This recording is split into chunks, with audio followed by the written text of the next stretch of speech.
ಜವರಾಯನ ಅಟ್ಟಹಾಸಕ್ಕೆ 7 ಜನ ಕನ್ನಡಿಗರ ಸಾವಾಗಿದೆ. ಮಹಾಕುಂಭಮೇಳಕ್ಕೆ ಹೋಗಬೇಕು ಅಂತ ಇವರೆಲ್ಲರೂ ಕೂಡ ಕಳೆದ 2 ದಿನಗಳ ಹಿಂದಷ್ಟೇ ಬೆಳಗಾವಿನ ಬಿಟ್ಟಿದ್ರು.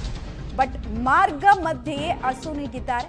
ಜವರಾಯನ ಅಟ್ಟಹಾಸಕ್ಕೆ ಬೆಳಗಾವಿ ಜನ ಮತ್ತೊಮ್ಮೆ ಬೆಚ್ಚಿ ಬೀಳ್ತಾ ಇದ್ದಾರೆ. 7 ಜನ ಕನ್ನಡಿಗರ ದುರ್ಮರಣ ಆಗಿರೋದು, 7 ಜನ ಸ್ಪಾಟ್ ಡೆತ್ ಆಗಿರೋದು.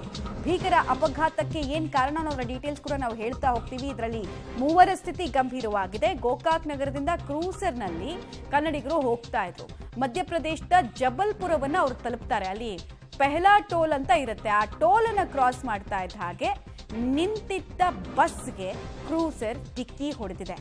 ನಿದ್ರೆ ಮಂಪರಿನ ಕಾರಣನೋ, ಓವರ್ ಸ್ಪೀಡ್ನ ಕಾರಣನೋ, ಅಥವಾ ಗಾಡಿಯಲ್ಲಿ ಏನಾದರೂ ಬ್ರೇಕ್ ಮ್ಯಾನೇಜ್ಮೆಂಟ್ ಏನಾದರೂ ಫೇಲ್ಯೂರ್ ಆಯ್ತಾ ಗೊತ್ತಿಲ್ಲ. ಆದರೆ 7ಕ್ಕೆ 7 ಜನರ ಸಾವಾಗಿರೋದು ನಿಜವಾಗ್ಲೂ ಆಘಾತಕಾರಿ ಡೀಟೇಲ್ಸ್ ಸಿಗ್ತಾ ಇದೆ. ಮೇಲಿಂದ ಮೇಲೆ ಇಂಥ ಪ್ರಕರಣಗಳು ಬೆಳಗಾವಿಯಿಂದ ಹೋದವರು ಅಥವಾ ಕರ್ನಾಟಕದಿಂದ ಹೋದವರು ವಾಪಸ್ ಬರಬೇಕಾದ್ರೆ ಆಕ್ಸಿಡೆಂಟ್ನಲ್ಲಿ ಸಾಯ್ತಾ ಇರೋದನ್ನು ಗಮನಿಸ್ತಾ ಇದ್ದೀವಿ, ಅಥವಾ ಇಲ್ಲಿಂದ ಅಲ್ಲಿಗೆ ಹೋಗಬೇಕಾದ್ರೆ ಆಕ್ಸಿಡೆಂಟ್ಗಳಿಗೆ ತುತ್ತಾಗ್ತಾ ಇರೋದನ್ನು ಗಮನಿಸ್ತಾ ಇದ್ದೀವಿ. ಒಟ್ಟಿನಲ್ಲಿ ಪೆಹ್ಲಾ ಟೋಲ್ ಮಧ್ಯಪ್ರದೇಶದಲ್ಲಿ ಆಗಿರುವಂತಹ ಇನ್ಸಿಡೆಂಟ್ ಎಲ್ಲರನ್ನ ಕೂಡ ಬೆಚ್ಚಿ ಬೀಳಿಸ್ಬಿಟ್ಟಿದೆ.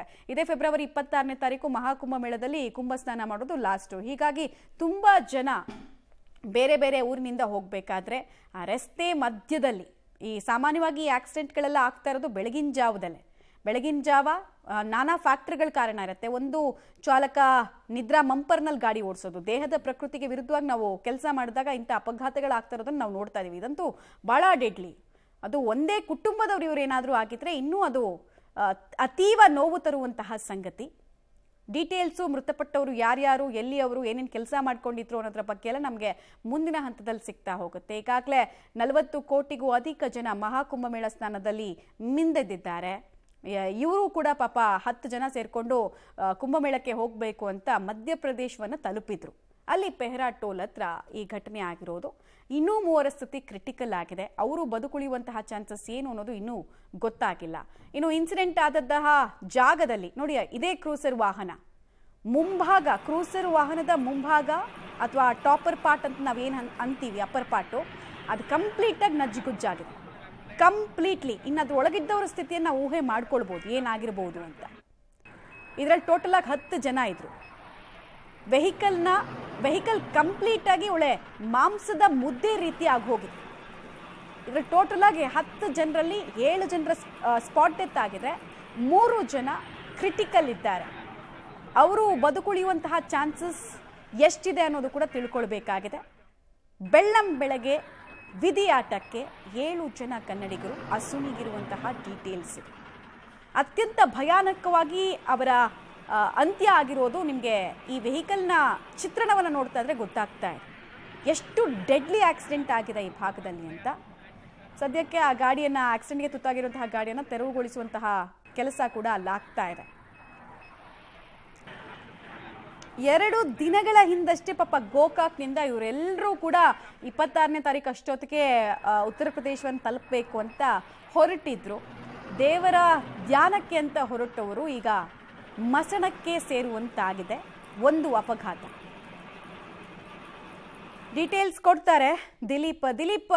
ಈ ಮೃತಪಟ್ಟವರು ಎಲ್ಲರೂ ಕೂಡ ಒಂದೇ ಕುಟುಂಬದವರ ಅಥವಾ ಹೇಗೆ ಪ್ಲಾನ್ ಮಾಡ್ಕೊಂಡಿದ್ರು? ಆಮೇಲೆ ಈ ಅಪಘಾತಕ್ಕೆ ಏನು ಕಾರಣ? ನಿದ್ರಾ ಮಂಪರ ಅಥವಾ ಆ ವೆಹಿಕಲ್ ಅಲ್ಲಿ ಇದ್ದಿದ್ದು ಸರಿಯಾದ ಟೈಮ್ನಲ್ಲಿ ಡಿಟೆಕ್ಟ್ ಮಾಡೋಕ್ಕಾಗಲಿಲ್ವಾ ಚಾಲಕನಿಗೆ? ಇನ್ನೂ ಉಳಿದ 3 ಸ್ಥಿತಿ ಹೇಗಿದೆ? ಬದುಕುಳಿಯುವಂತಹ ಚಾನ್ಸಸ್ ಎಷ್ಟರ ಮಟ್ಟಿಗೆ ಇದೆಯಂತೆ?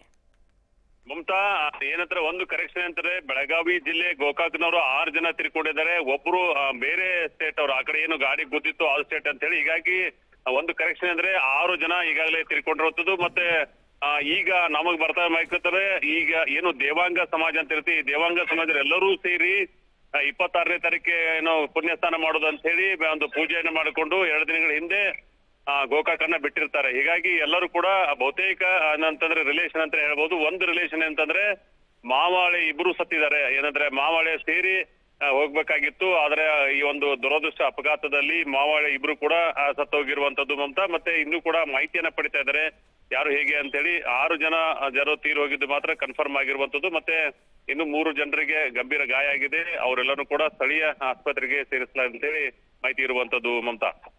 ಆಲ್ ರೈಟ್, ಧನ್ಯವಾದ ದಿಲೀಪ್ ತಮ್ಮೆಲ್ಲ ಮಾಹಿತಿಗಾಗಿ. ಇನ್ನೊಂದು ಕಡೆಗೆ ನಾವು ಫೋಟೋ ತೋರಿಸ್ತಾ ಇದೀವಲ್ಲ, ಪಾಪ ಇವರೇ ಮೃತ ದುರ್ದೈವಿಗಳು. ಟೋಟಲ್ ಆಗಿ 7 ಜನ ಅಂತಿತ್ತಲ್ಲ, ಅದ್ರಲ್ಲಿ 6 ಜನ ಕನ್ನಡಿಗರು, ಇನ್ನೊಬ್ರು ಬೇರೆ ಸ್ಟೇಟ್ ಅವರು.